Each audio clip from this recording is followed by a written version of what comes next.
La journée internationale de la drépanocytose sera célébrée le 19 juin prochain. Mais quelles sont les précautions à prendre pour les personnes souffrant de cette maladie pendant la saison sèche? Pour l'un des médecins spécialistes de la maladie, les drépanocytaires devraient notamment se protéger contre le froid.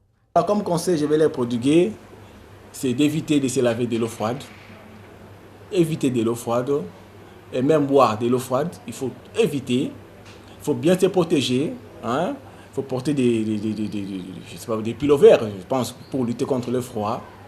Et d'aider, éviter des efforts physiques intenses.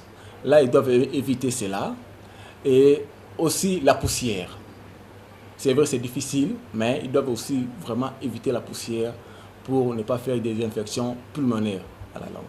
La saison sèche n'est pas de bon augure pour les drépanocytaires. Ils devront donc mener un mode de vie rigoureux. La saison sèche implique le froid et c'est pendant le froid que les drépanocytaires font des crises vaso-occlusives, donc des douleurs au niveau des articulations.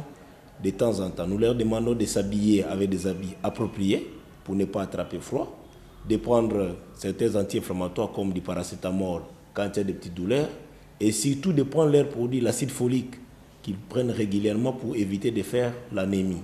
Je crois qu'avec ce genre de mesures, ils peuvent facilement bien passer la saison sèche.